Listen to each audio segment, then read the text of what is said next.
반갑습니다. 한 3개월 동안 코로나로 인해서 세계가 난리가 났습니다.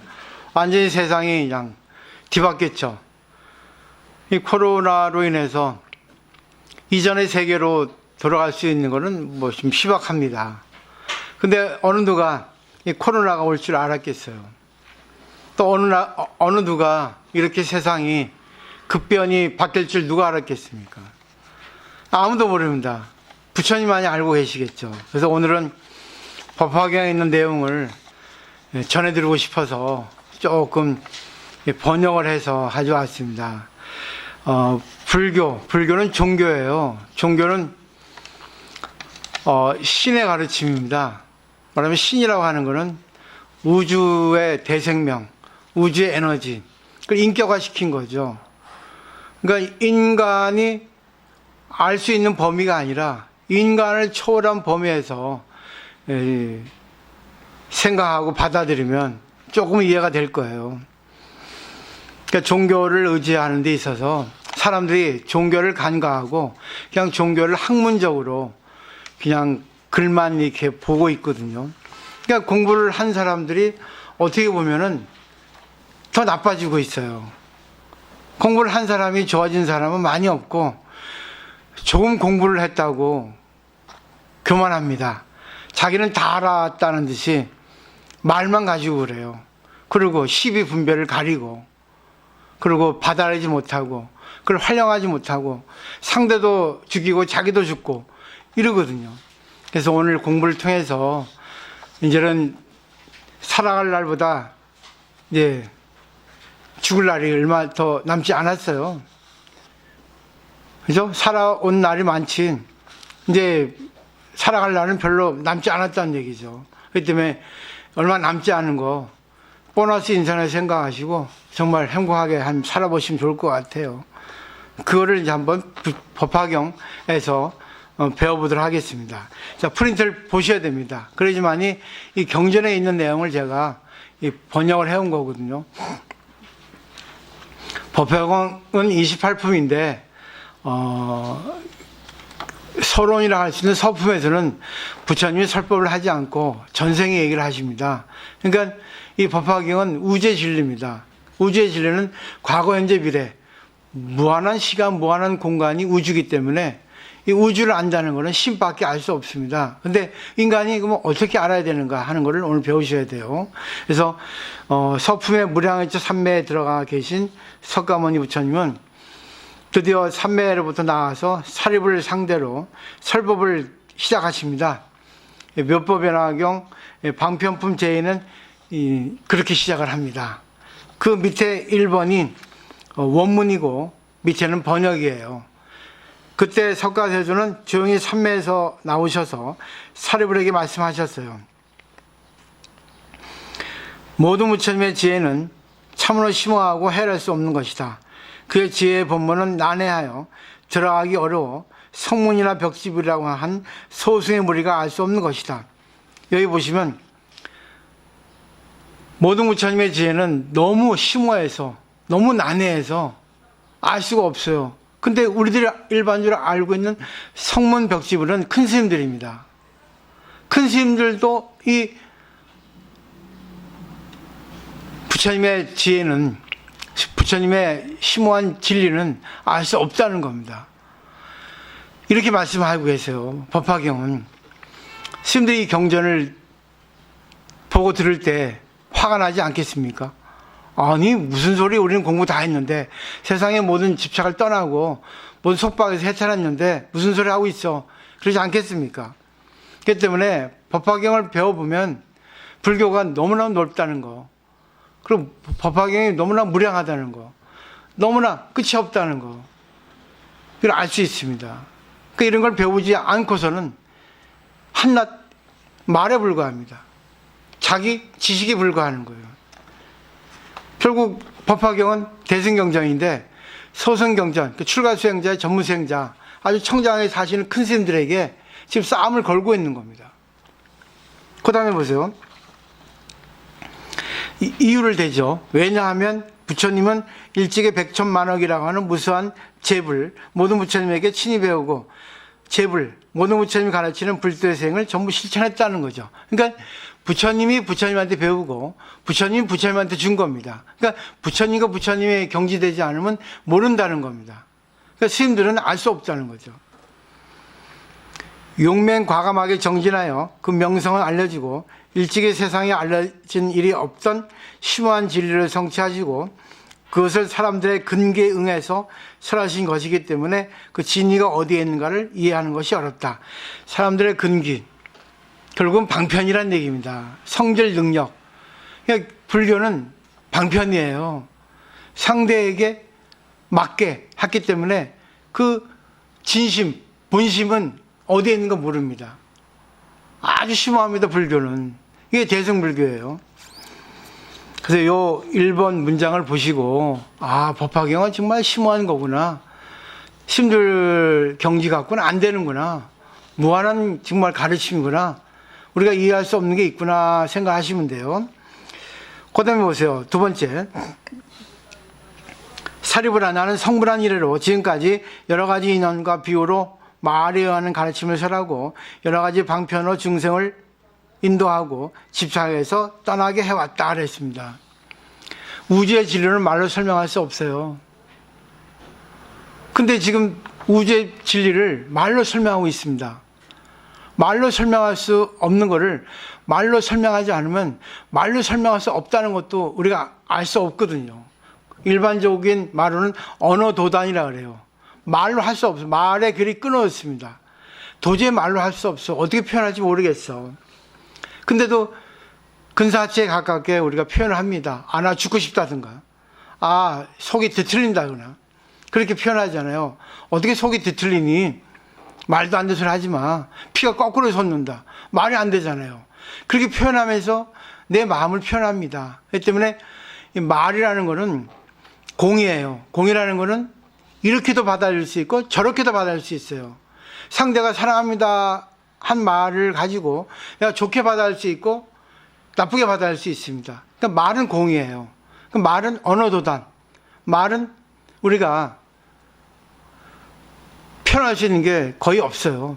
그래도 표현을 하죠. 그렇기 때문에 우리는 이런 걸 배우면서 말로 표현을 하되 말로 표현할 수 없는 것까지 우리가 봐야 됩니다. 그 상대방이 말 표현한 걸 가지고 저 사람이 어떻게, 저 사람의 본심은 무엇인가 하는 것까지 보셔야 됩니다. 근데 우리는 전부 겉표면에 있는 말만 가지고 이렇다 저렇다 하잖아요.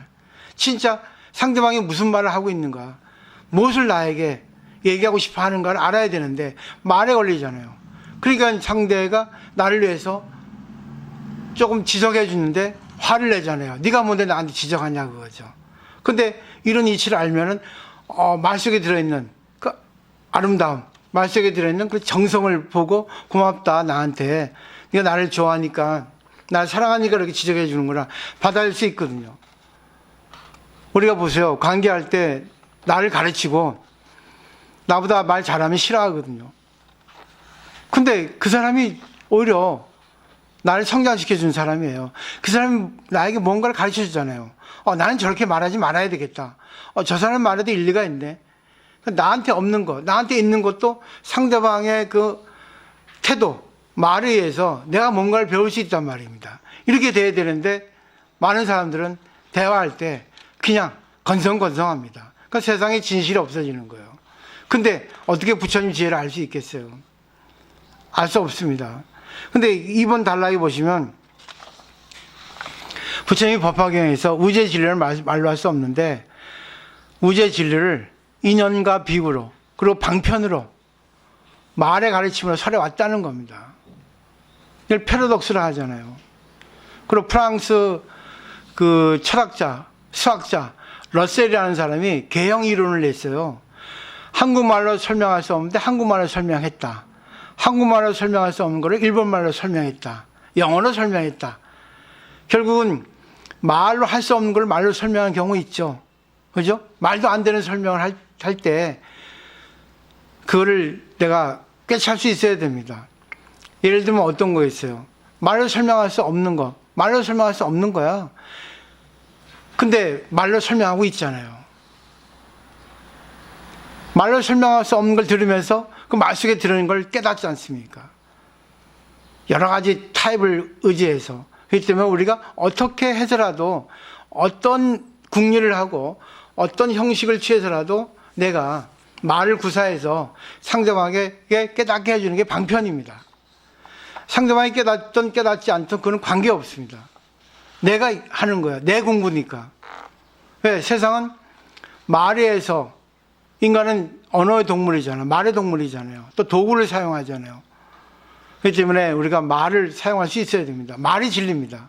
그렇기 때문에 기독교에도 말은 생명이고 진리라고 했잖아요. 말은 신이라 했지 않습니까?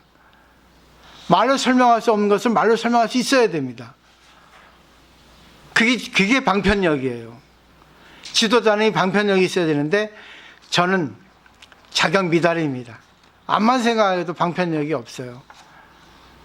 참 요즘에는 참 코로나로 인해서 그렇지만은 이 방편력이 없다는 걸 절실히 느껴요. 근데 또 저는 내가 공부가 많이 됐구나. 내가 많은 실수를 해오는 동안에 실수를 통해서 내가 배운 게 너무나 많구나. 설사 내가 하고 싶은 대로, 내가 하고자 하는 대로 지금 성취하지는 못했다 하더라도 내가 모든 관계를 통해서 모든 신도들 간의 어떤 그런 포교를, 또 공부, 그리고 여러 가지 일을 통해서 배운 게 너무나 많거든요. 진짜 많이 배웠어요.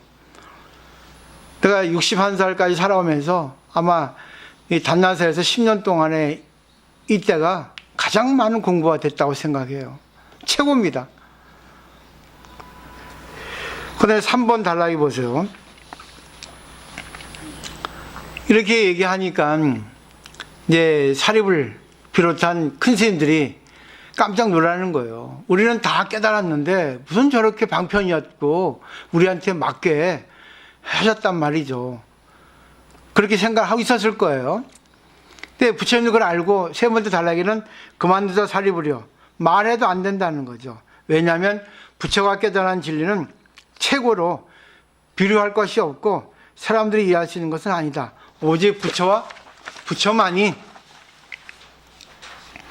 모든 것의 진실한 상, 제법 실상을 궁구할 수가 있다. 그것은 모든 것이 어떠한 상을 하고 있는가, 어떠한 성질을 가지고 있는가, 어떠한 형체를 하고 있는가, 어떠한 힘을 가지고 있는가, 어떠한 작용을 하고 있는가, 어떠한 직접 원인이 있는가, 어떠한 간접 조건이 있는가, 어떠한 직접 결과가 있는가, 어떠한 2차적 변화가 있는가, 처음부터 끝까지 통해서 그것이 도대체 궁극적으로는 어떠한 것인가 라고 하는 것이다. 이게 바로 제법 실상, 시볕이라고 하는 겁니다. 아주 법학의 근간이라는 사상이에요. 그래서 1페이지 보면 상성체, 럭작, 인연, 과보, 본말, 구경 등 10가지입니다. 이런 좀 외워두시면 좋아요. 저도 옛날에 한참 외웠습니다. 그때는 일본말로 외웠죠. 쇼쇼타리 기사 인연, 과보, 혼마, 수교 또 해가지고 잘난 척하면서. 근데 상성체, 럭작, 인연, 과보, 본말, 구경 등 또 12년도 외우면 좋아요. 그래서 이걸 외우면서 내가 지금 어디에 있나 내 마음을 보는 거예요. 근데 이 시벼실은 너무나 어렵거든요. 제법 실상이 이건데 결국은 이 시벼시라고 하는 이 10가지 카테고리 범주가 알기 쉽게 이제 설명을 할게요. 상성체, 럭작, 인연, 과보, 본말, 구경 등이죠. 상이라 하는 거는 결국 우리 물을 예를 들어 물의 상은 뭐예요? 물은 액체죠. 근데 액체나 있습니까? 투명한 액체가 인간이 마시면 인간의 각 그 기관으로 또 분배돼서 결국에는 오줌으로 나오지 않습니까? 그리고 그 물이 술이 되기도 하고 물이 또 수증기가 돼가지고 증발하기도 하고 물이 얼음이 되기도 하고 결국 물의 상은 어느 것이 진짜예요? 또 물을 마셔서 갑자기 원기 충전이 돼서 힘이 나가지고 싸울 수 있고 물을 마셔서 또 내가 그것을 가지고 소변을 내고 또 소변으로 인해 가지고 또 그것이 또 비료가 되기도 하고 그리고 물의 상이 어느 게 진짜예요? 어느 게 진짜입니까? 아무도 모릅니다. 그런데 물의 성질은 뭐예요? 축축하다. 또 물의 성질은 뭐예요? 물의 성질은 축축하다. 또 뭐가 있겠어요? 갑자기 생각이 안 나네. 그 다음에 물의 본체는 뭐예요? 액체예요? 기체예요? 고체예요? 액체는 축축한 물이고, 기체는 증발이고, 고체는 얼음이잖아요. 어느 게 물의 진짜 본체입니까? 이렇게 쭉쭉 나가가요. 상성체, 덕체, 인연과 본말수경 등은. 어느 게 물이에요? 그리고 물의 힘은 뭐예요? 물은 사람에게 도움이 되기도 하지만 사람을 또 죽이기도 합니다. 홍수가 나서. 물의 작용은 뭐예요? 물의 작용은 밑으로 내려갑니다. 작용은.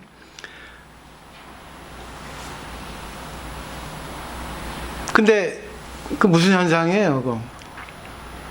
갑자기 또 잊어버려요. 요즘 나이가 먹으니까 갑자기 그 생각이 안 나네. 또 이렇게 수축이 돼가지고 이렇게 솟는 현상이 있거든요. 그렇기 때문에 어느 게 물의 작용인지 몰라요. 그리고 인연과보라는 거는 또 그 물의 인연과보가 어떻게 전개되는가 모릅니다. 이걸 인간으로 예를 들죠. 내가 웃고 있습니다. 웃고 있는 모습이 나예요? 가만히 웃고 있더니 저기 가서 딴 사람하고 승질 내고 있습니다. 화내는 얼굴 하고 있습니다. 내가 어느 게 나예요? 갑자기 조심스럽고 우아하고 고귀한 사람이 갑자기 나가다 운전하면서 승질내고 싸웁니다. 그리고 슬픈 일이 생겨가지고 울고 있습니다. 그리고 저 사람 못 살았는데 갑자기 부자가 됐습니다. 어느 게 납니까? 계속 인연 과보는 돌고 돌아요. 어느 게 진짜 난지는 아무도 모른다는 거예요. 그러니까 쉽게 예를 들면 그랬습니다. 그럼 어느 게 진짜 나예요? 그 밑에 저번에도 말씀드렸지만은 그 독일 태생의 헤르만 헤세 작가, 근데 이제 스위스 작가라고 그러잖아요. 그 4번 달라에 보시면 이제 제법실상을 볼 때, 부처님 지혜로 볼 때 제법실상에 대해서 얘기한 거 그렇습니다. 결국 이분은 불교를 몰라요. 헤르만 헤세는. 근데 시타르타라는 책에 이런 내용을 써놨습니다. 읽어볼게요. 시타르타는 몸을 웅크리고 지면에서 하나의 돌을 들어 올려 손바닥에서 가볍게 움직였다. 이것은 돌이다 라고 그는 가지고 놀면서 말했다. 돌은 아마도 일정 시간 안에 흙이 될 것이다. 흙에서 식물 혹은 동물 혹은 인간이 탄생할 것이다. 옛날에만 나는 이렇게 말했을 것이다. 이 돌은 단지 돌에 지나지 않는다. 무가치로 미혹의 세계에 속하고 있다. 그러나 돌은 변화의 순환한 사이에 인간이나 정신으로도 될지 모르기 때문에 그래서 이것에도 가치를 준다. 이전이라면 나는 아마 그렇게 말했을 것이다. 그러나 지금은 나는 이렇게 생각한다. 이 돌은 돌이다. 동물이기도 하고 신이기도 하고 불타이기도 하다. 내가 이것을 숭상하고 사랑하는 것은 이것이 언젠가 이것이나 저것이 될 수 있기 때문이 아니라 쭉 전부터 그리고 일체이기 때문에 이다. 이것이 돌이고 오늘 지금 나에게 돌로서 나타나고 있기에 난 이것을 사랑하고 그 문이나 움푹 들어간 곳에 모든 것 안에 황색 안에 회색 안에 단단함 안에 두드리면 저절로 울리는 울림 안에 그 표면의 건습 마르고 습한 정도 안에 가치와 의미를 본다. 이 보세요. 지금 세 단계로 보잖아요. 그죠? 이 돌은 돌이다 이렇게 보면서 생각했습니다. 처음에는. 근데 두 번째는 뭐예요? 돌이 흙으로 변하고 흙에서 식물, 거기서 동물, 또 인간. 그렇죠? 식물을 인간이 먹잖아요. 또 인간이 또 그걸 배설하죠. 동물이 먹죠. 이런 식으로 순환한다는 겁니다. 윤회한다는 겁니다. 근데 마지막에 뭐예요? 돌 속에 신이 있고 인간이 있고 돌 속에 동물이 있고 식물이 있고 모든 것 속에 하나 속에 모든 것이 있고 모든 것 속에 하나가 있다는 겁니다. 일직다다직이라는 얘기예요. 결국 모든 건 연결되어 있다는 겁니다. 결국 모든 거 하나 속에 이거 하나 속에 모든 걸 볼 수 있으면 그것이 바로 제법실상이라는 겁니다. 근데 여기서 중요한 거는 모든 건 변하는 건데 변하는 거 그것이 진리라는 거예요. 그게 실상이라는 겁니다. 결국 변한다는 것은 불교 용어로, 전문 용어로 무상이라 하거든요. 재무상. 무상하다 하지 않습니까? 근데 그게 진리라는 거예요. 무상하기 때문에 인연법을 의지해서 전부 연결되어 가지고 변하거든요. 그죠? 시간이 변하기 때문에 그 공간 속에서 관계에서 이것이 되기도 하고 저것이 되기도 하고 웃기도 하고 울기도 하고 어느 것이 진짜예요. 그렇기 때문에 알 수가 없다는 겁니다. 근데 중요한 거는 사반 단락의 시타라타 이 내용을 보고 우리가 알아차려야 됩니다. 진리는 알 수 없죠. 알 수 없다 했는데 지금 알 수 없는 것을 말로서 표현하고 있잖아요. 이거 가지고 뭔가를 느끼잖아요. 이 말 그대로만 받아들여도 이해가 되고 이 말 속에 들은 행간 이거를 우리가 받아들여야 됩니다. 아, 그러면 남편이 부처고 내 자식이 부처네. 그럼 어느 것을 내가 파악을 해야지만이 어느 것을 내가 정말 캐치해야만이 깨달음이 열릴까? 인연입니다.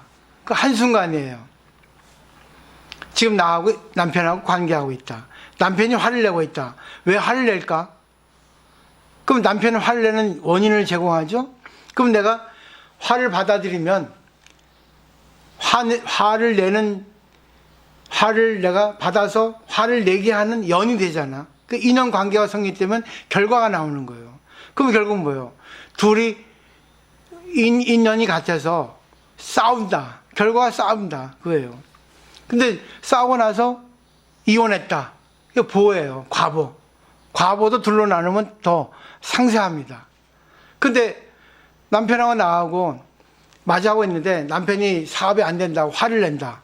근데 내가 그래 여보 알고 요즘 얼마나 힘들겠어. 요즘에 경기가 어려우니까 당신이 대단한 사람인 거 알았어 하고 받아줬습니다.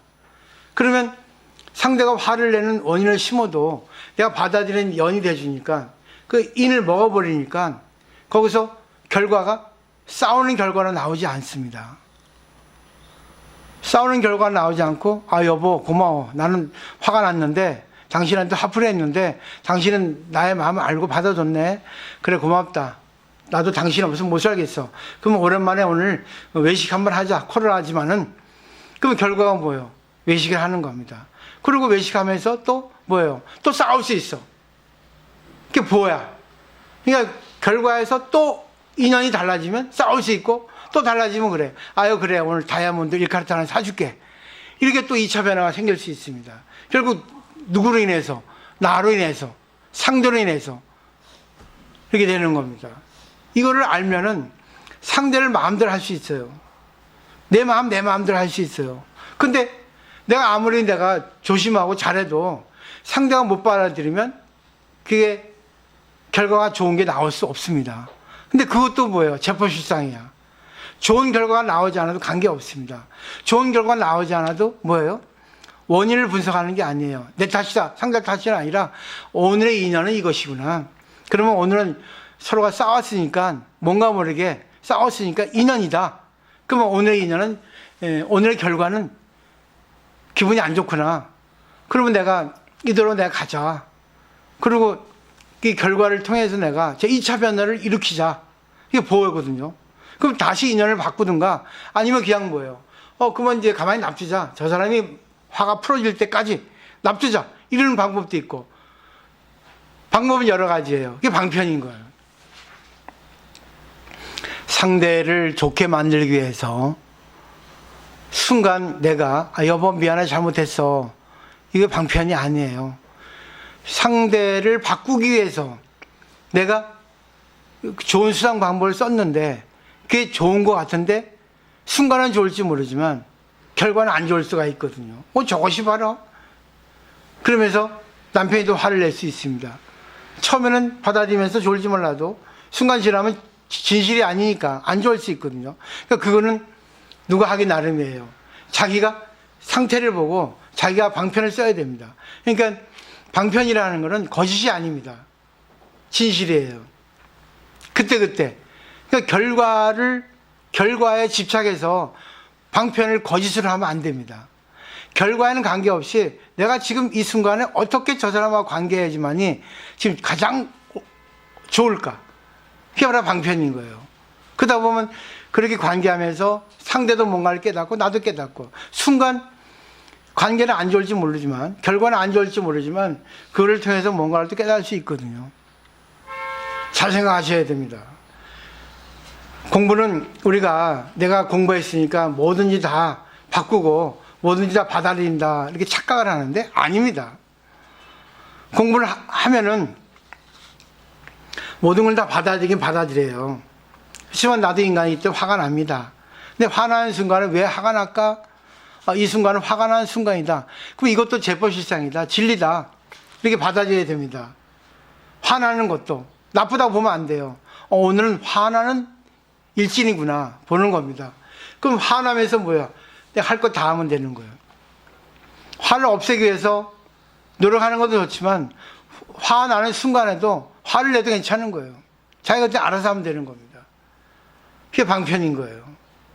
그러다 보면 뭔가를 깨닫고 되거든요. 그러면 화내는 게 오래 가지 않아요. 화내는 게 순간 달라질 수 있습니다. 그렇지만 내 마음대로 내가 바꾸려고 노력하는 것이 필요해요. 근데 그거는 이치를 알아야지만이 가능한 거지, 이치를 모르면 할 수가 없어요. 결국 보세요. 화나면 한 달, 두 달, 화나면 1년간은, 그리고 평생 동안 이렇게 안 좋게 고리고리 하는 사람이 있지 않습니까? 부부도 이혼하잖아요. 근데 서로 순간 인연해서 싸웠는데 10분 뒤에 화해하는 사람도 있잖아요. 어느 게 맞는지 틀린지 그거는 답이 없어요. 누구 탓이에요? 인연 탓입니다.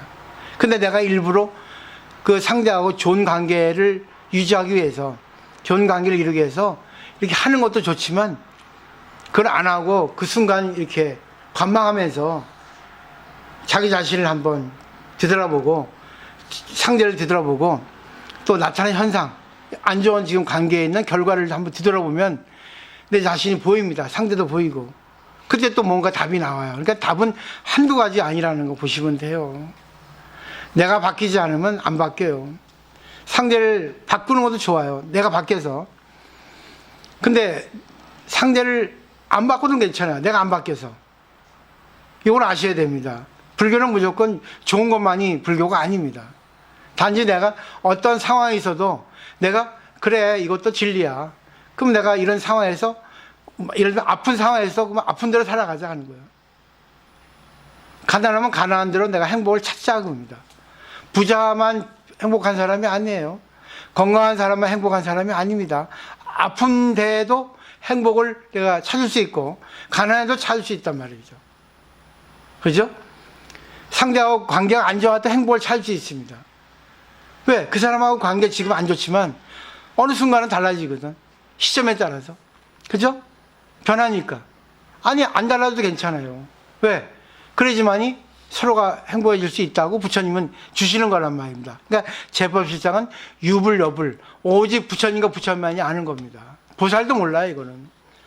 그렇기 때문에 나타나는 현상에 대해서 항상 내가 왜 이 현상이 생겼나 이렇게 뒤돌아보는 거, 이게 중요합니다.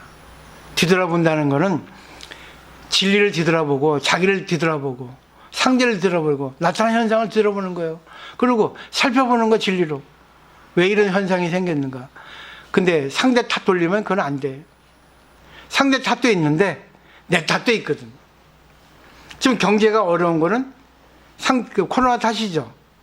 근데 내 탓도 있거든요. 왜? 내가 지금까지 노력을 하지 않고 착실하게 살아오지 않은 것도 있단 말입니다. 어느 게 원인이에요? 그 소승불교의 입장이야. 대승불교의 입장은 그래 지금 경기가 어려워. 그럼 경기가 어려운 데는 내가 행복하게 사는 법이 뭔가? 한 끼만 먹어도 행복을 내가 찾을 수 있잖아. 이렇게 생각하는 거예요. 아파도 행복을 누릴 수 있잖아. 이렇게 생각하는 거예요. 할 수 있겠어요? 그렇기 때문에 우리가 공부를 해서 서로가 좋은 관계를 맺을 수 있는, 서로 도움을 줄 수 있는 도반이 돼야 중요합니다. 불교는 까불면 큰일 나요. 까불당하는 부처님이 철퇴로 때립니다, 뒤에서. 까불지 마. 노력하는 사람만큼, 노력하는 만큼 교만해집니다. 내가 노력해서 됐기 때문에. 근데 노력해도 안 되는 게 많아요. 그러니까 내가 노력을 해서 이뤘다 하는 사람이 실력이 좋고 또 능력이 있다 하지만 그 사람은 결국 교만합니다. 남의 말 안 들어요. 언젠가는 맞습니다. 한 대 부처님한테. 그때는 휘청휘청거려요. 예? 이 뭐라 중심을 못 잡습니다. 왜? 너무 교만했기 때문에. 잘 아셔야 돼요. 근데 공부를 같이 병행하면은 한 대 맞잖아요. 아, 부처님이 나한테 깨닫게 해주신구나. 너무 교만했구나. 너무 내가 내 혼자 다 해왔다 생각하는 거를 부처님께서는 야, 참여하라 하는구나. 상대 덕분에 내가 된 건지 모르고 내가 다 해왔구나 생각했구나. 이렇게 생각하는 거예요. 그게 참회입니다. 그게 뒤돌아보는 거예요. 오늘 길게 많이 했습니다. 네.